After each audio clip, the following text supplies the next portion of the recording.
이 시간 하나님의 말씀을 보겠습니다. 구약 성경입니다. 신명기 말씀입니다. 신명기 33장입니다.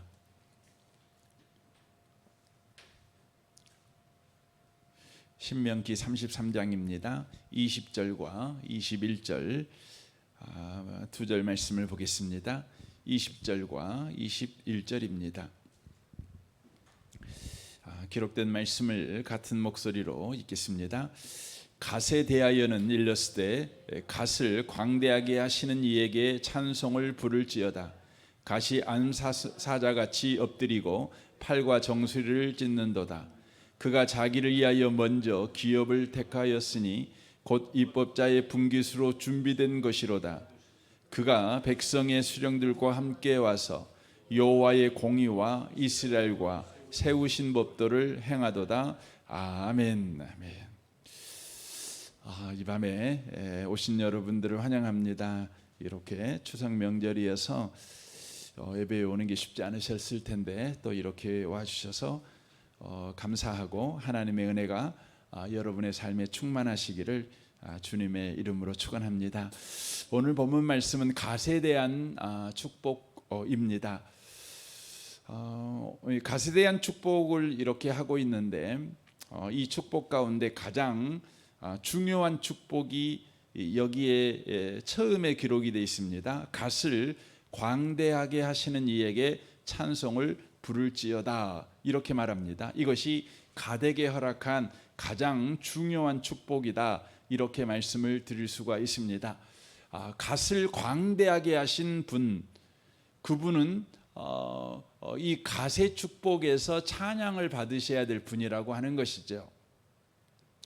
이 갓을 강대하게 하셨다. 이 말은 갓이라는 사람이 광대하지 않았다는 것을 바로 내포하고 있는 것이죠. 갓은 참 약한 사람이고 이렇게 흔적을 낼 만한 그런 지위에 있지 않은 사람을 우리 하나님께서 광대하게 하셨다. 그러므로 갓이 받아야 될 가장 큰 축복은 갓을 이대하게 하신 하나님께 찬송하는 것이다. 그거죠. 그러니까 갓은 자기를 이대하게 하신 하나님께 찬송하는 것이 갓에게 허락한 가장 큰 축복이라는 것을 이 성경이 바로 이야기를 하고 있습니다. 그렇다면 갓에게 하나님께서 광대한 축복, 광대하게 하시는 축복을 주셨고 갓은 그 하나님을 그렇게 찬송할 수밖에 없게 되었다는 것이 어떤 내용인지를 좀 살펴보았으면 좋겠습니다. 오늘 본문에 보면 갓을 광대하신 이에게 찬송할지어다. 갓이 암사자같이 엎드리고 팔과 정수리를 찢는도다 이렇게 말합니다. 그러니까 갓의 축복은 전쟁에 관련되어 있다는 것을 알 수가 있습니다. 신명기 3장에 보면 이제 이스라엘 백성들이 가나안 땅으로 이제 들어오게 됩니다. 들어오기 전에 바로 요단강 건너기 전에 전쟁을 하나 하게 됩니다. 그 전쟁을 이 신명기 3장에서는 이렇게 우리에게 소개하고 있습니다. 3장에 보면 우리가 돌이켜 바산으로 올라가매 바산왕 옥이 그의 모든 백성을 거느리고 나와서 우리를 대적하여 에드레이에서 싸우고자 하는지라 이렇게 되어져 있습니다. 그러니까 바산왕 옥과 싸우는 이야기를 하고 있어요. 그러니까 이제 가나안 땅에 들어가기 직전 요단강을 건너기 직전에 그 땅을 차지하고 있던 이 바산왕 옥과 전쟁을 합니다. 그리고 그 전쟁에서 승리를 하게 됩니다. 승리하여 차지한 그 땅, 그러니까 요단강을 건너기 전의 땅, 요단강으로 보면 요단강 동편 땅이죠. 요단강 서편 땅은 가나안 땅이고 요단강 동편 땅은 바로 이 바산왕 옥이 지배하고 있었던 땅입니다. 하나님께서 이스라엘 백성에게 약속하신 땅은 가나안 땅이죠. 요단강 서편 땅이죠. 여러분이 뉴스에서 자꾸 듣는 것이 서안지구라는 이야기를 자주 듣습니다. 이 서안지구가 바로 요단강 서편 땅입니다. 그러니까 여리고가 있는 땅이죠. 지금도 그 땅은 이 팔레스타인이 인 사람들이 그곳에서 자치정부를 이루고 있는 땅입니다. 그런데 그 땅을 건너기 전에 요단강 동편 땅, 이 바산왕 옥이 지배한 땅을 전쟁을 통해서 그 땅을 차지하게 되는데, 차지한 그 땅을 이제 지파에게 이렇게 나누어 줍니다. 그 이야기가 12절에 이렇게 되어 있습니다. 그때에 우리가 그 땅을 얻음에 아루논 골짜기 곁에 아로엘로부터 기르앗 산지 절반과 그 성읍들을 내가 누벤 자손과 갓 자손에게 주었고, 길르앗의 남은 땅과 옥의 나라였던 아르곱 곧 온 지방 곧 온 바산에서는 바산으로는 내가 므낫세 반 지파에게 주었노라, 이렇게 되어 있습니다. 그러니까 요단강을 건너기 전에 차지한 그 땅을 세 지파에게 나누어 줍니다. 가장 제일 위에는 누벤 지파, 그리고 중간에는 갓 지파, 그리고 가장 아래에 있는 데에는 므낫세 반 지파, 그러니까 므낫세 중에서 반틈에게 그 땅을 바로 주게 되어졌다는 것을 말씀하고 있습니다.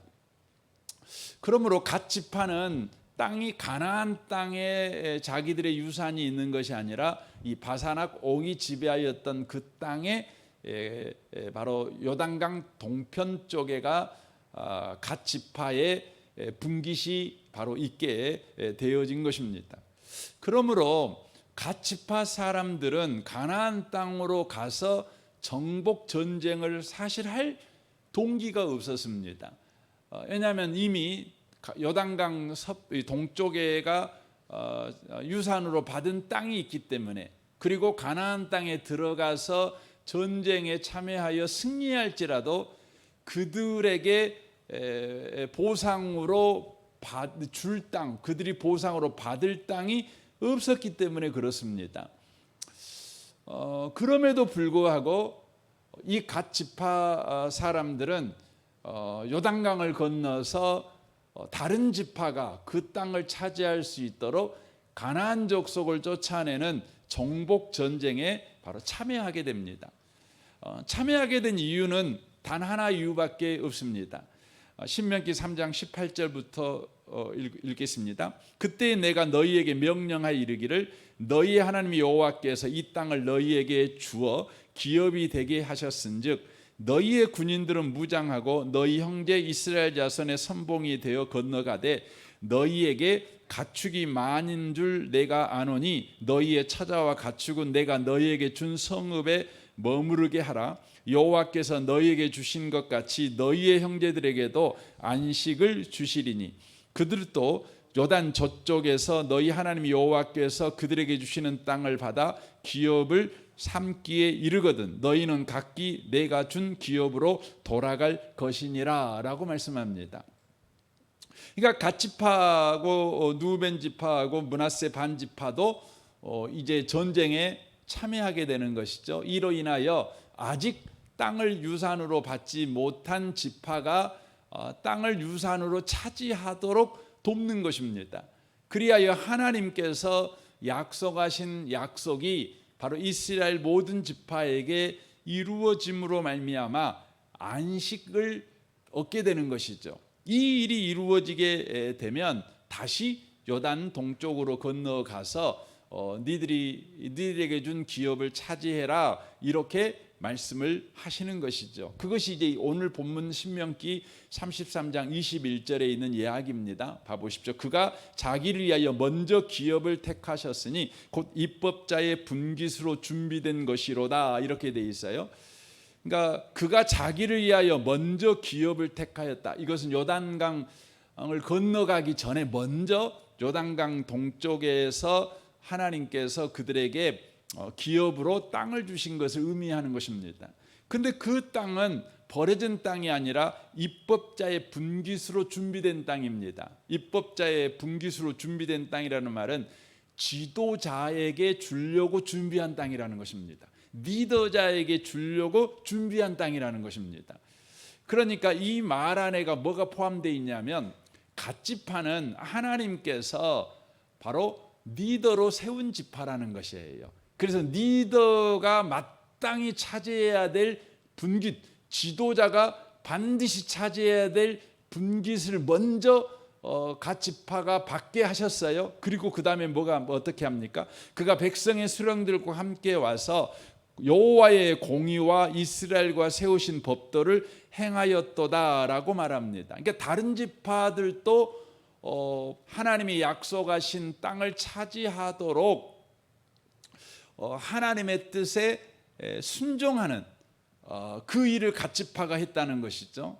이 말을 이제 현실적으로 말하면 이런 말입니다. 이 갓지파에게 하나님께서 지도자의 복을 주셔서 지도자가 차지할 땅을 차지했을 뿐만 아니라 남은 지파들에게 복을 나누어 주는, 복을 베풀어 주는, 그러니까 땅을 분배해 주는 그런 자로 하나님께서 세웠다, 이렇게 이야기를 하고 있는 것입니다. 그러니까 하나님께서 갓지파에게 복도 주셨고 복의 통로된 삶을 살아가게 하셨다, 이런 의미의 말입니다.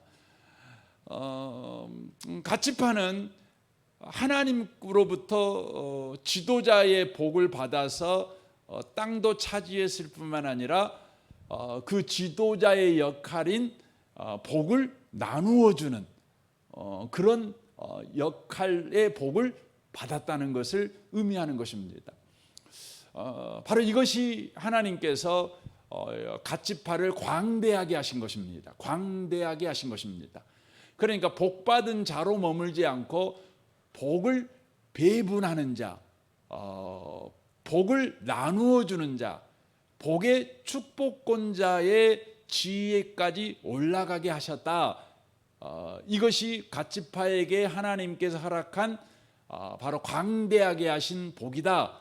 그러므로 갓지파는 자기를 광대하게 하신 이 하나님께 찬양드리는 참된 예배자의 복을 바로 받은 자들이다, 이렇게 이야기를 하고 있다고 하는 것입니다.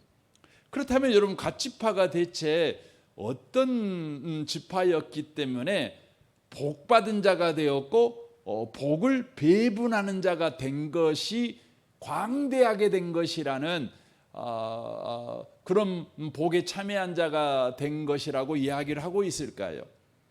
창세기 30장에 보면 이 갓지파가 세상에 이제 태어나게 되는 그 사건이 기록이 되어져 있죠. 야곱에게는 그 두 명의 부인이 처음에 있었죠. 정실 부인이죠. 그 레아와 라헬이 있죠.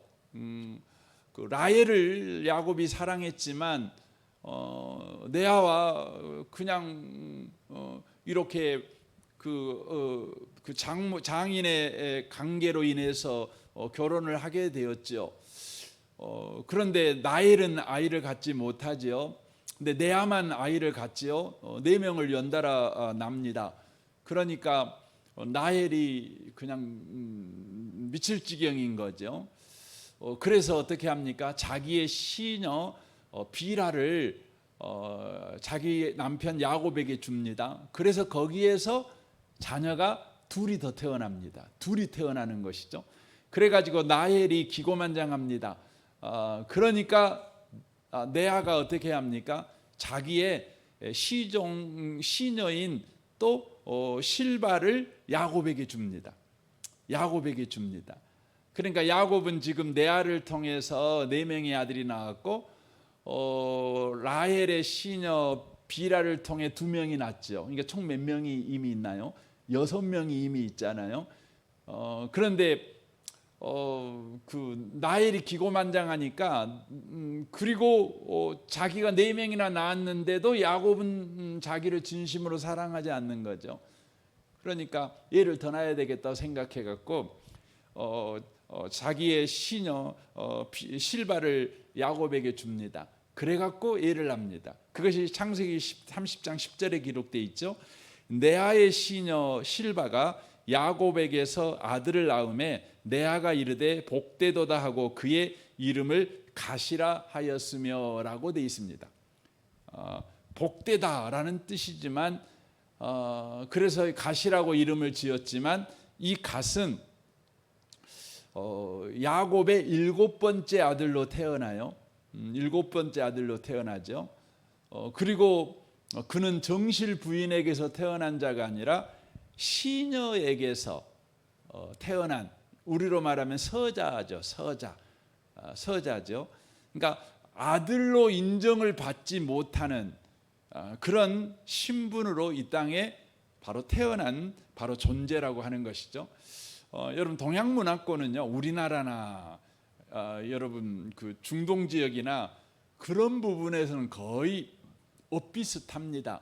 그러니까 우리나라에서도 여러분 서자는 그 아들 취급을 못 받잖아요. 몸종이 여인에게서 태어난 그 자녀들, 그렇죠. 그래서 여러분 잘 아는 우리나라 이야기 홍길동이가 그 아버지를 아버지라고 못 부르는 아닙니까? 그래서 아버지라고 아니고 대감이라고 그렇게 부르지 않습니까? 그런 그 존재로 이 땅에 태어난 자가 누구냐면 갓입니다. 갓. 그러니까 갓이라는 존재는 아버지의 분깃을 받을 수도 없죠. 분깃을 받을 수도 없지요. 적자도 아니고 서자로 태어났어요. 그것도 7째로 태어났어요. 그러므로 그는 분깃을 받을 수 있는 자격자가 아닙니다. 그런데 놀라운 것은 이 서자가 기업을 받았어요. 그리고는 더 나아가 친자들에게 땅을 나누어 주는 그런 지위를 갖게 되었어요. 분배를 받았을 뿐만 아니라 분배하는 자, 집행자의 복을 갓이 받은 거예요. 참 놀랍죠. 이 갓이라는 지파를 이렇게 하나님이 축복하는 이 내용을 통해서 이 성경을 읽는 저와 여러분에게 무엇을 지금 말씀하려고 하냐면, 이것은 바로 예수를 믿는 저와 여러분들이 어느 자리까지 갈 수 있는가, 이것을 우리에게 바로 말씀하려고 하시는 하나님의 뜻이 담겨져 있는 축복이에요.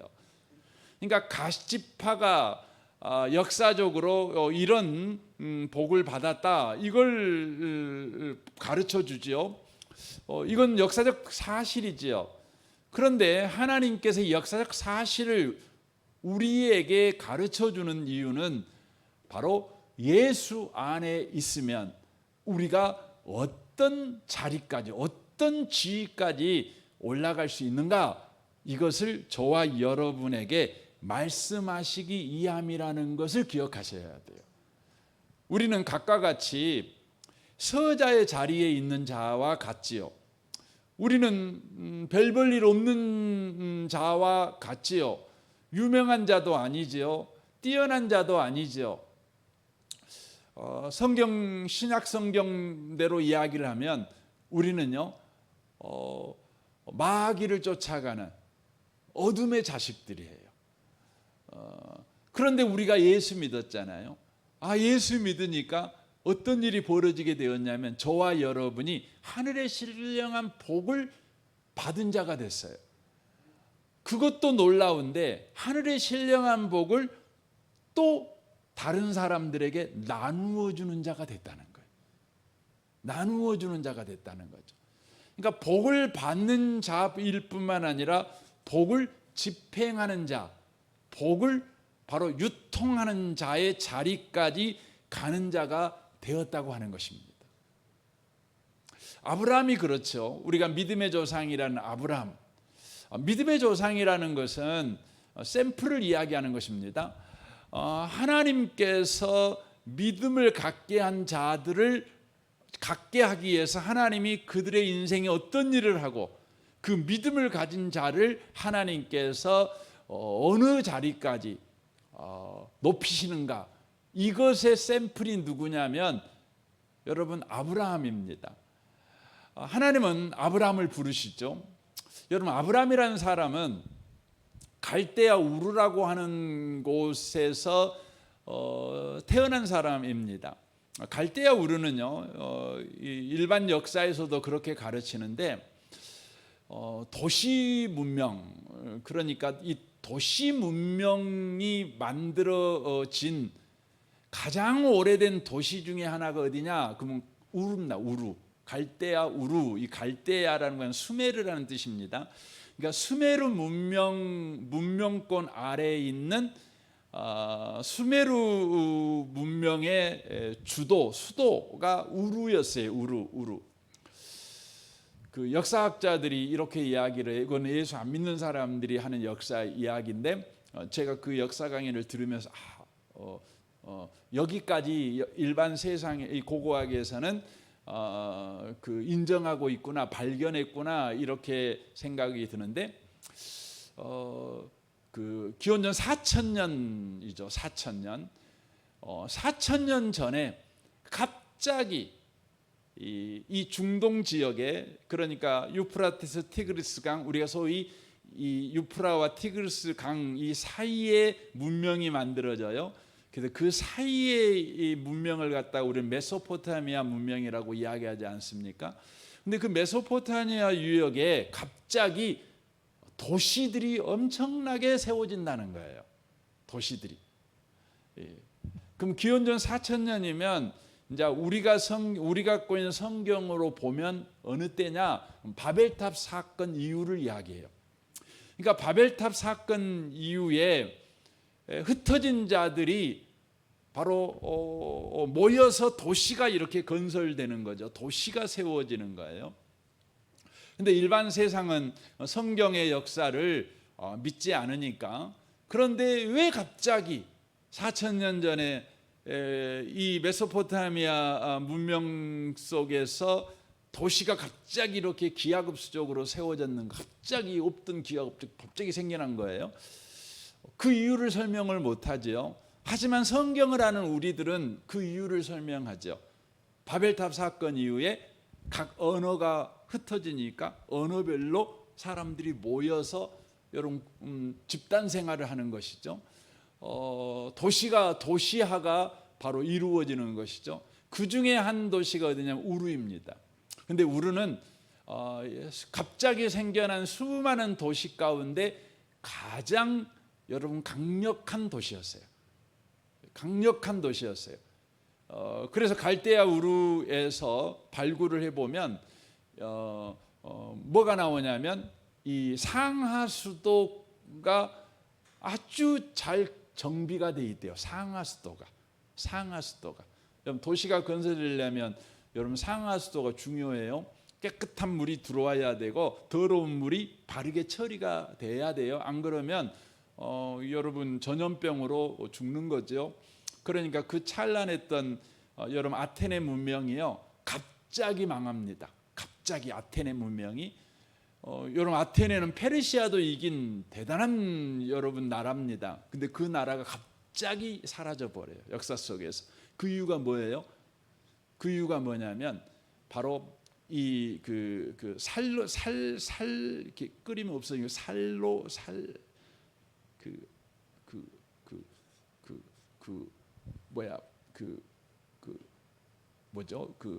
식중독균이 뭐죠? 살로, 예, 균, 네, 그것이 들어와갖고 그 사람을 전염시켜 가지고요. 아테네가 약 30만 명이 살고 있었는데 한 번에 10만 명이 죽어본 거예요. 그래서 망해버린 거예요. 여러분 그 물 끓여 먹으면 되잖아요. 깨끗한 물을 마시면 되잖아요. 근데 여러분 깨끗한 물 관리가 안 되니까 여러분 가장 물 관리가 어려운 게 뭐죠? 여러분 폐수를 관리 못하는 거죠. 하수 관리 못하면 이제 그렇게 여러분 되는 것입니다. 그런데 우르는 그렇게 뛰어난 곳이었어요. 근데 그 뛰어난 곳에서 아브라함이 살았는데 우리가 성경을 통해 확인되어지는 건 아브라함은 그 도시에서 실패자였어요. 실패자예요. 그 도시에서 굉장히 성공한 인생을 산 사람이 아니에요. 근데 하나님께서요 아브라함을 불러요.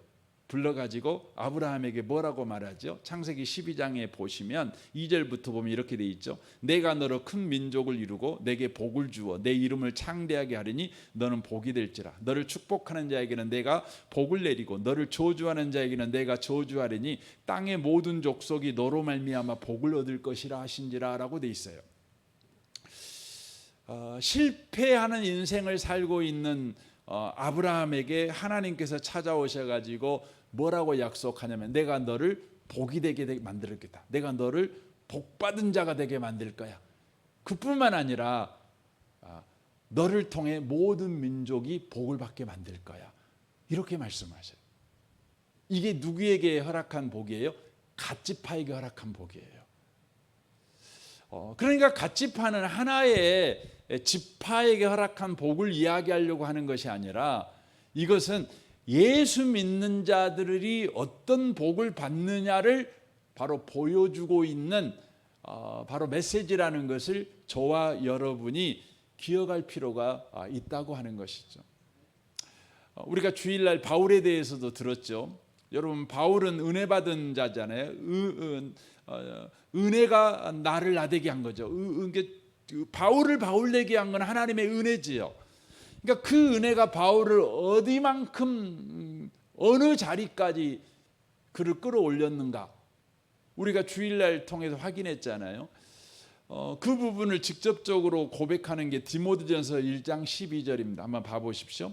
나를 능하게 하신 그리스도 예수 우리 주께 내가 감사함은 나를 충성되이 여겨 내게 직분을 맡기심이니 내가 전에는 비방자요 박해자요 폭행자였으나 도리어 국류를 입은 것은 내가 믿지 아니할 때 알지 못하고 행하였음이라. 우리 주의 은혜가 그리스도 예수 안에 있는 믿음과 사랑과 함께 넘치도록 풍성하였도다. mit보다 모든 사람이 받을 만한 이 말이여 그리스도 예수께서 죄인을 구원하시려고 세상에 임하셨다 하였도다. 죄인 중에 내가 괴순이라. 그러나 내가 국률을 입은 까닭은 예수 그리스도께서 내게 먼저 일체 오래 참으심을 보이사 후에 주를 믿어 영생 얻는 자들에게 본이 되게 하려 하심이라 라고 말씀합니다. 여기 보면 바울이 말하죠. 나를 능하게 하신 그리스도 예수 우리 주께 감사함은 이렇게 돼 있죠. 이 말은 오늘 본문 신명기 33장 20절의 첫 대목과 여러분 거의 똑같습니다. 갓에 대하여 이르렀을 때 갓을 광대에 계신 이에게 찬송을 부를지어다. 여러분 내용적으로 보면 똑같은 고백을 하고 있는 것입니다. 하나님은 갓을 광대하게 하셨죠. 서자에게 복을 주셨고 그 서자가 친자들에게 유산을 분배하는 자가 되는 복을 받게 하셨죠. 사도 바울도 마찬가지입니다. 사도 바울은 비방자였어요. 박해자였어요. 폭행자였어요. 여러분 이런 사람에게 여러분 뭣밖에 없죠. 여러분 벌과 저주밖에 없는 거예요. 그런데 이런 자에게 하나님은 어떤 일을 하셨죠? 이런 자에게 하나님은요 복을 주셨어요. 사도가 되는 복을, 예수 믿는 복을 주셨고 하나님을 아버지라고 부르는 복을 주셨고 또한 사도의 직분, 사도라는 또 복을 주셨고 그리고 그걸로 멈추지 않죠. 어떻게 하죠? 사도 바울이 복음을 나누어 주는, 복을 나누어 주는, 복을 집행하는 그런 사람이 되는 복까지 허락하셨다고 하는 것을 우리가 기억하셔야 돼요. 기억하셔야 돼요. 이걸 통해서 갓지파가 누구냐? 그러면 예수를 믿는 모든 자들이 다 갓지파다.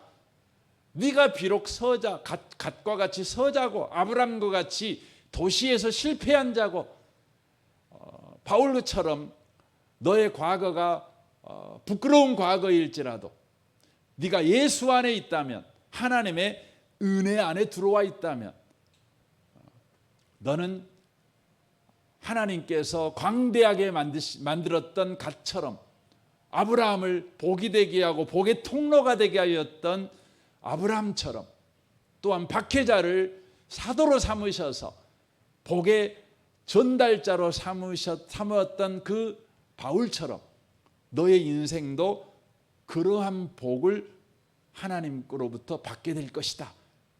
이것을 지금 말씀하고 있다고 하는 것입니다. 이 밤에 오신 복 있는 성도 여러분, 여러분이 예수 안에 있다면 여러분의 인생에 대한 기대가 새롭게 생겨나는 은혜가 있었으면 좋겠습니다. 여러분이 예수님을 믿는 사람이라면 여러분이요, 여러분의 과거가 어떠하든 여러분의 현재가 어떠하든 갓 지파를 보면서, 아브라함을 보면서, 바울을 보면서, 나의 인생에 허락된 복은 내가 복받은 자요, 복의 통로, 복을 나누어 주는 자의 지위까지 가게 하는 복을 받은 자가 될 것이다. 바로 이 소망이 저와 여러분에게 반드시 있으셔야 된다는 것입니다. 이 일이 예수님 안에서 이루어지기 위해서 예수를 믿는 저와 여러분에게 우리 주님께서 뭘 허락하십니까? 성령을 허락하시죠. 그래서 사도행전 1장 8절은 그러죠. 오직 성령이 너희에게 임하시면 너희가 권능을 받고 예루살렘 온 유대 사마리아와 땅끝까지 이르러 내 증인 되게 할 것이다. 이렇게 말씀하시죠. 그러니까 성령 받은 예수를 믿은 사람에게 우리 하나님은 성령을 주셔서 예수를 믿은 것이 다만 내가 죽어서 천국 가는 것에 멈추지 않고 지옥 가는 자들에게 천국을 나누어 주는 그런 지위까지 저와 여러분이 올라가도록 일하신다는 거예요. 이 부분에 대한 소망을 저와 여러분이 매일매일 꼭 기억하셨으면 좋겠어요. 그래서 여러분에게 일어나는 어떤 일이 일어나면은요, 예수 믿는 사람들은 그것을 이해하고 그것을 분별할 때에 그 기준이 어떠해야 되냐면, 하나님이 나에게 복을 주셨을 뿐만 아니라 복을 전달하게 하는 지위까지 올라가게 하셨다. 그 복을 내게 주신다. 그러므로 현재 내게 일어나는 일은 바로 그 일을 위해서 사용되어지는 일이다. 바로 이해력과 분별력을 가지고 우리에게 일어나는 일을 꼭 보셔야 된다는 거예요. 보셔야 된다는 거죠. 그러니까 우리는 보통 어떤 일이 일어나면 움츠러들잖아요. 내게 허락한 복을 빼앗길까 봐, 잃어버릴까 봐, 복이 없는 자가 돼 버릴까 봐 우리가 어떤 문제가 일어나면 움츠립니다. 그런데 우리 주님은 우리에게 말씀하십니다. 움츠리지 말라는 것입니다. 너에게 허락한 복이 바람이 불 때 휘날리는 민들레 홀씨처럼 모든 사람에게 흘러가는 기회로 우리 하나님이 허락한 거라는 것을 우리가 이해할 필요가 있다는 것이에요. 그래서 여러분 어떤 문제를 만나든지 움츠리지 마시고 여러분을 갓지파의 복에 참여하는 자로 부르신 그 하나님의 뜻을 여러분 이해하시고 언제나 복의 통로된 자로 살아가는 일에 여러분이 적극적으로 그 부분에서 반응할 줄 아는 그런 분들이 꼭 되셔야 된다는 것입니다. 이사야 61장 1절을 좀 보겠습니다. 주 여호와의 영이 내게 내리셨으니 이는 여호와께서 내게 기름을 부으사 가난한 자에게 아름다운 소식을 전하게 하려 하심이라. 나를 보내사 마음이 상한 자를 고치며 포로된 자에게 자유를, 갇힌 자에게 노임을 선포하며 여호와의 은혜의 해와 우리 하나님의 보배의 날을 선포하여 모든 슬픈 자를 위로하되 무릇 시온에서 슬퍼하는 자에게 화관을 주어 그 죄를 대신하며 기쁨의 기름으로 그 슬픔을 대신하며 찬송의 옷으로 그 근심을 대신하게 하시고라고 말씀합니다. 여러분, 마음이 상한 자에게 고침이 많은 것만큼 큰 복이 어디가 있겠습니까? 포로된 자가 자유를 얻었다는 것만큼 복이 어디가 있습니까? 갇힌 자가 노임을 받았다, 해방을 받았다, 이것만큼 큰 복이 어디가 있겠습니까? 여러분, 예수 믿으면 우리 하나님은 이 복을 우리에게 허락하십니다. 마음이 상해 있으십니까? 여러분 고쳐지게 될 것입니다. 포로된 자가 있으십니까? 자유를 얻게 될 것입니다. 갇힌 자가 있으십니까? 노임을 얻게 될 것입니다. 혹시 이곳에 계신 분들 가운데 슬픈 자가 있으십니까? 예수 안에 있으면 위로받는 복을 받게 될 것입니다. 혹시 이곳에 슬퍼하는 자가 또 있으십니까? 화관을 여러분 쓰는 자가 되게 될 것입니다. 혹시 이곳에 슬퍼하는 사람이 있으십니까? 성경은 말합니다. 찬송의 옷으로 그 근심을 대신하게 하는 복을 주실 것이다 라고 말씀하십니다. 예수 안에 있는 자들에게 이런 복을 주시죠. 그런데 성령이 임한 자, 예수 믿는 자들에게는 이 복이 여기에서 멈추지 않습니다. 이 복이 더 나갑니다. 4절 보십시오. 그 뒤 말씀, 그들이 의의 나무 곧 여호와께서 심으신 그 영광을 나타낼 자라 일컬음을 받게 하리 하심이라. 그러니까 우리가 묶이고 해방되고 노예에서 자유인이 되고 이 정도만 돼도 얼마나 좋습니까? 죄에서 해방돼 의인 되고 지옥 자식이 천국 자식 되고 마귀 자식이 하나님의 백성 되고 이것만 해도 여러분 어떤 것과 바꿀 수 없는 복을 받은 거 아니겠습니까? 근데 하나님의 복은, 여러분과 저에게 복 주시는 하나님의 뜻은, 또 하나님의 계획은 거기에서 안 멈춰요.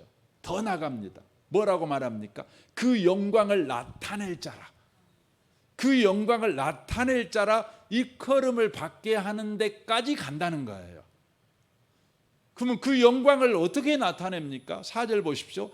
그들은 오래 황폐했던 곳을 다시 쌓을 것이며 옛부터 무너진 곳을 다시 일으킬 것이며 황폐한 성읍 곧 대대로 무너진 것들을 중수할 것이며 라고 되어 있습니다. 보수자가 될 거라는 것이죠. 혁명가의 인생을 살게 될 거라는 것이죠. 그러니까 자기 자신이 받은 복으로 멈추지 않고 더 나가는 거예요. 더 나가는 거예요. 여러분, 우리 한국 교회가요, 세계 어느 교회보다 복을 많이 받았어요. 복을 많이 받았어요. 그런데요, 문제가 생겼어요. 지금 우리 한국 교회가 가지고 있는 심각한 문제는 뭐냐? 복을 안 받은 게 문제가 아니고, 우리 한국 교회 성도님들은 복을 받자 더 많은 복을 받기를 원했어요. 더 많은 복을 소유하고 싶어 했어요. 여러분, 교회가 여러분 200명만 모여도 엄청나게 큰 교회예요. 근데요, 200명만 모여도 큰 교회인데 그 교회는요 1000명이 모이는 교회가 되기 위해서 몸부림을 쳤어요. 여러분, 1000명 모이니까 1000명 모이면 얼마나 큰 교회입니까?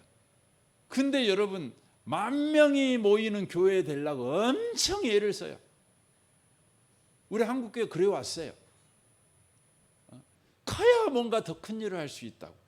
여러분, 그건 거짓말이에요.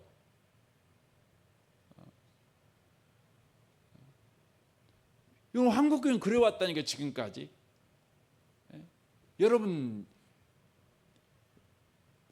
오순절날에 120명만 모여도요 세상을 엎었어요.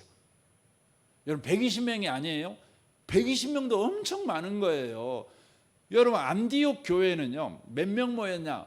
그러면 정확한 숫자를 알 수는 없어요. 하지만 당시의 문화를 볼 때에, 미루어 볼 때 얼마나 모였냐? 그러면 거기는요 적어도 30명 미만이 모인 거예요. 안디옥 교회는. 그래서 안디옥 교회에 대한 이야기가 사도행전 13장에 나올 때 그 교회 특징이 세 가지 특징을 가지고 있어요. 하나는 뭐냐? 환난에서 도망다니는, 환난을 피하여 도망온 사람들이에요. 첫 번째 도망온 사람들이. 두 번째 작은 무리였어요. 성경은 그렇게 말해요. 적은 무리. 세 번째 이름이 안 나와요. 무명의 사람들이었어요. 세 가지 특징이 있는 사람들이에요. 근데 그 사람들이 어떻게 했어요? 그 사람들이요, 유럽을 뒤집어 엎은 거예요. 아시아의 7교회를 만들어낸 거예요. 그런 사람을 파송했다고요. 근데 한국 교회는 하나님께서 성도를 향하여 세우고 있는 축복의 그 높이, 그 자리까지 한국 교회는 생각을 안 해요. 우리는 더 커야 된다는 거죠. 더 부자가 돼야 된다는 거죠. 만족을 못 해요. 여러분, 우리 교회 정도면 충분히 커요. 못할 것 없어요. 하려면 다 해요. 문제는 뭐냐면 우리가요, 주님 안 붙들어요. 돈 붙들지. 우리 교회 안에 유명한 사람이 없는가? 사회적으로, 정치적으로 영향력 있는 사람이 없는가? 이거 생각하면 문제가 되는 거예요.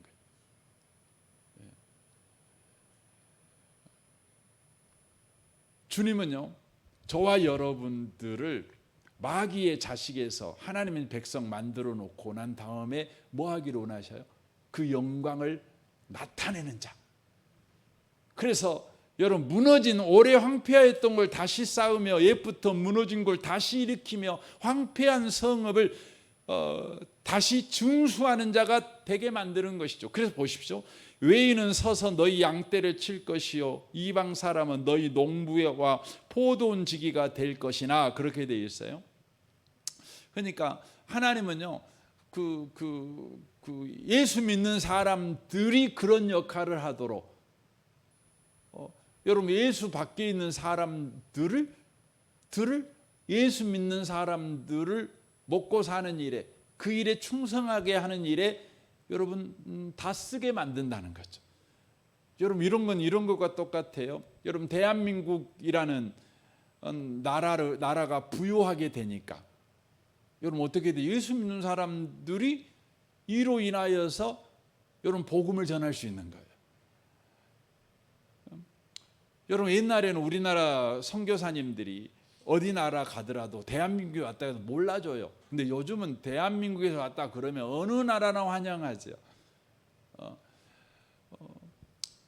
여러분, 뭐 대한민국이라는 이름을 유명하게 만든 게 예수 믿는 사람들은 아니에요. 안 믿는 사람들이 그래요. 대한민국을 유명하게 만들었어요. 대한민국을 부유하게 만들었죠. 근데 뭐 하게 하려고요? 그것은 예수 믿는 자들이 이제 그 영광을 나타낼 자로 일컬음을 받게 하시려고, 바로 오래 황폐했던 걸 다시 쌓으며 무너진 것을 다시 세우는 자의 삶을 살아가도록 하게 하기 위해서 우리 하나님이 그렇게 하신다는 것이죠. 그래서 6절 보십시오. 오직 너희는 여호와의 제사장이라 일컬음을 받을 것이라, 사람들이 너희를 하나님의 봉사자라 할 것이며 너희가 이방 나라들의 재물을 먹으며 그들의 영광을 얻어 자랑할 것이니라 라고 말씀하고 있는 것입니다. 이 밤에 오신 복 있는 성도 여러분, 여러분과 제가 받은 복은요 충분해요. 더 복 받으려고 다른 사람과 비교해 가지고 나에게는 저 사람이 가지고 있는 복 없어 라는 그런 그 욕심에 찬 여러분 그 영향을 받지 마시고, 지금 여러분과 제가 해야 될 일은 뭐겠어요? 내가 받은 복은 충분해요. 그러므로 주님께서 나를 향하여 가지고 있는 그 복의 수준, 복의 프로세스를 쫓아서 복의 통로된 자로 나아가는 일에 저와 여러분이 관심을 가지셔야 한다는 거예요. 중요한 것입니다. 중요한 것입니다. 하나님은요, 이런 그 서자에 불과한 갓지파를요, 지도자가 받아야 될 복을 받기 위해서일 뿐만 아니라 친자들에게 그 땅을 분배하는 그런 광대한 복을 허락하셨습니다. 아브라함에게도 마찬가지고 바울에게도 마찬가지입니다. 왜 이런 일을 하셨을까요? 그 이유는요, 하나님은요, 저와 여러분들을 쓰실 때 우리의 자격과 조건을 보지 않으시는 하나님이라는 것. 그러니까 믿는 자들에게 있는 모든 복은 우리의 자격이나 우리의 조건에서 나오는 것이 아니라 하나님이 원인이 되시고 하나님이 시작이 된다는 것을 가르쳐 주시기 위해서예요.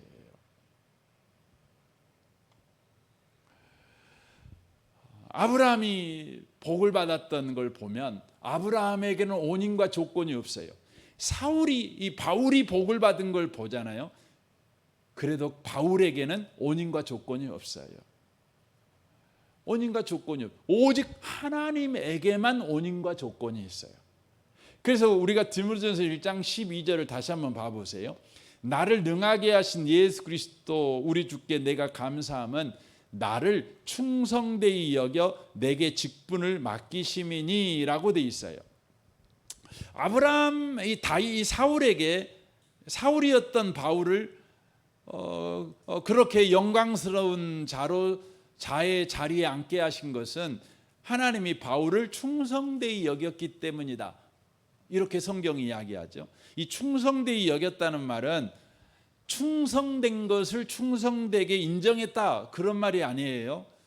전혀 충성되지 않는데 충성되다고 간주해 주었다는 의미예요. 간주해 주었다는 말이죠. 여러분, 그 충성되지 않는 사람을 충성되다 이렇게 말하려면 이렇게 말하는 자에게 뭐가 필요하죠? 이렇게 말하는 자에게 충성되지 않는 자를 향한 믿음이 필요한 거예요. 그러니까 바울은 충성된 사람이 아니에요. 박해자잖아요. 근데 바울을 보면서 너 충성돼라고 말을 했어요. 그 말은 하나님이 바울에 대하여 믿음을 가지고 있다는 걸 말하는 것이죠. 그러니까 바울이 바울 된 것은 바울의 충성됨에서 바울이 된 것이 아니라 하나님의 믿음에서 바울이 바울 된 것이에요. 비방하는 그를 비방하지만 폭력을 행사하는 자이지만 하나님은 바울을 믿었어요. 너는 수많은 사람에게 복음을 전한 사람이 될 것이다. 더 정확하게 말하면 하나님은 바울을 믿었다기보다 하나님 자신을 믿은 것이 더 맞은 표현일 것입니다.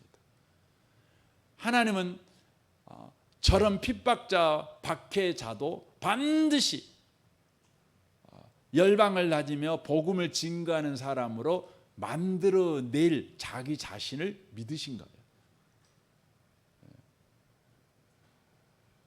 그래서 13절부터 보면 내가 전에는 비방자요 박해자요 폭행자였으나 도리어 국류를 입은 것은, 이 도리어 국류를 입었다는 불쌍히 여김을 받았다는 거죠. 내가 믿지 아니할 때 알지 못하고 행하였음이라.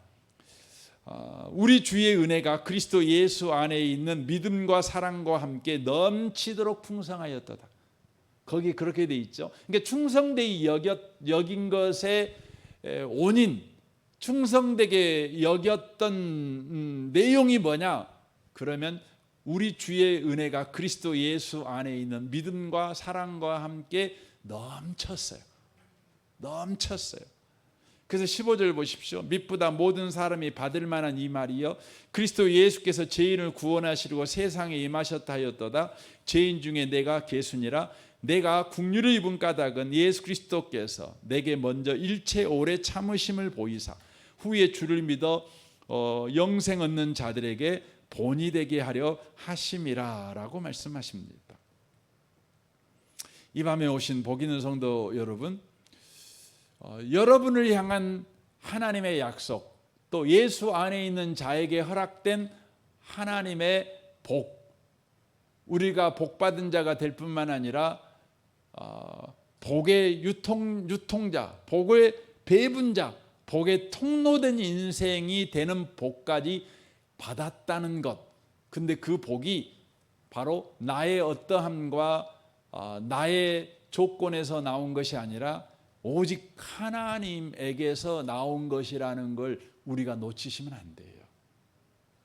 이스라엘 민족은요, 이스라엘 민족이 받았던 최고의 복은 뭐냐면 하나님이 이스라엘 민족을 불쌍히 여겨주셨어요.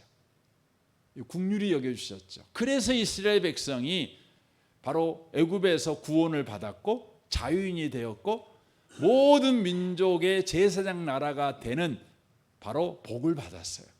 그러나 이스라엘 민족은 자신들에게 허락한 그 복을요 다 잃어버려요. 왜 잃어버렸을까요?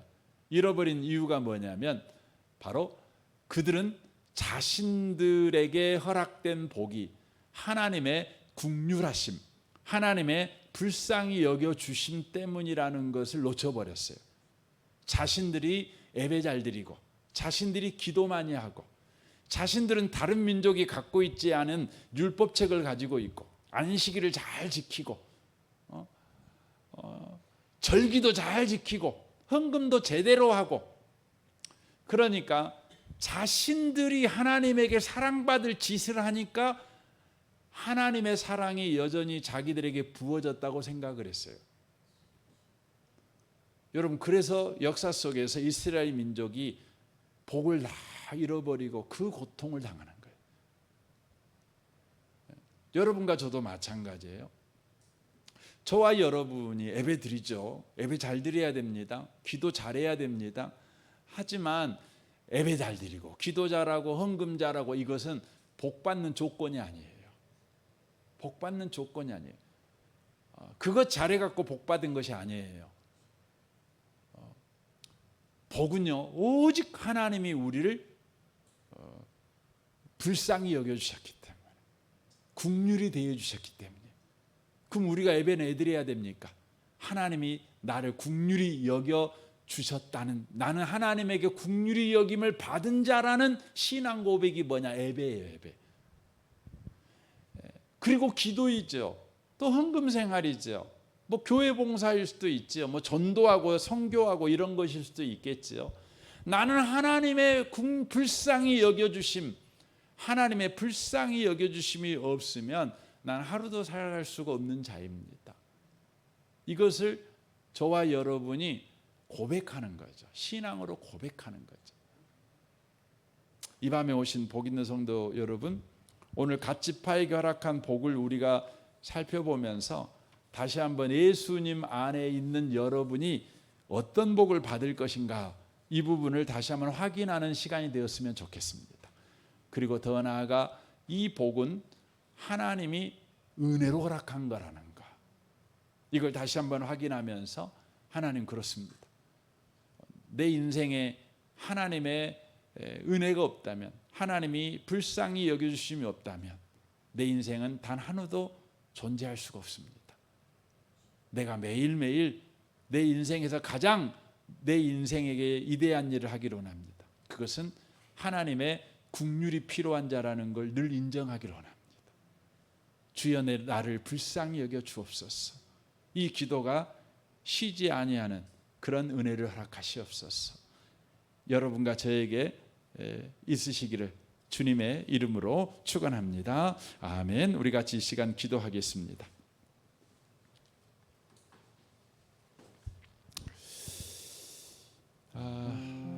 오늘 갓지파에게 허락한 복을 생각하면서 우리 같이 한번 기도했으면 좋겠습니다. 하나님, 우리에게 허락한 복이 참으로 크고 큰데 우리는 우리에게 허락한 그 복에서 더 큰 복을 받으려는 욕심이 우리 가운데 있습니다. 그래서 우리에게 허락한 복을 내가 더 큰 복을 받는 일에 다 써버립니다. 복에 통로된 인생을 살아가는 일에 우리가 관심이 없습니다. 주님, 우리를 불쌍히 여겨 주십시오. 우리가 허락한 복을 감사하며 찬송하며 감사하며 우리를 복의 통로로 삼으신 주에게 늘 순종하는 우리 인생 되게 하여 주옵소서. 우리 시간 같이 한번 기도하겠습니다. 오 하나님 아버지 감사합니다. 우리에게 허락한 복이 얼마나 크고 놀라운지, 얼마나 크고 놀라운지 주님 우리가 생각해 봅니다. 주님 어떻게 서자가 복을 받을 수 있겠습니까? 어떻게 죄인이 복을 받을 수 있겠습니까? 어떻게 마귀 자녀가 복을 받을 수 있겠습니까? 하지만 주님은 은혜로 우리를 구원하여 복을 주셨습니다. 이 신비한 복에 참여하게 되었습니다. 이제 주님은 우리를 복의 통로까지 세우기를 원하십니다. 주님 순종하며 나아가기를 원합니다. 하나님 아버지 감사합니다. 오늘 가세계에 허락한 복을 보면서 서자가 어떻게 복을 받으며 친자에게 기업을 나누어 주는 광대하게 되는 복을 받을 수 있는가를 우리가 살펴보면서 예수 믿는 우리가 어느 자리까지 갈 수 있는가를 확인하게 하셔서 감사합니다. 어떻게 죄인이 복 받을 수 있으며 마귀 자녀가 어떻게 복을 받을 수 있겠습니까? 지옥밖에 우리에게 허락된 것이 없는데 예수를 우리에게 허락하셔서 그 은혜로 우리가 하나님을 아버지라고 부르는 복을 받았습니다. 천국 백성이 되는 복을 받았습니다. 얼마나 감사하고 감사한지 모르겠습니다. 그것도 감사한데 우리를 이제 복의 통로로 삼으셨으니 감사합니다. 복을 흘러보내는 자로 삼으셨으니 감사합니다. 예수 믿으면 그 자리까지 주님은 우리를 가게 하실 줄로 믿습니다. 주님 우리에게 허락한 복을 우리가 가지고 더 큰 복을 받기 위해서, 더 큰 복을 소유하기 위해서 그렇게 욕심을 부리는 인생을 이제 그만두게 하시고 우리가 허락한 복에 감사하며 하나님께서 우리를 복의 통로로 삼으신다고 말씀하실 때 아멘하며 그 말씀에 순종하는 그 인생을 살아내게 도와주옵소서. 우리를 성령으로 충만하게 하시옵소서. 이제 주님 주께서 우리에게 허락한 복, 그 복에 감사하며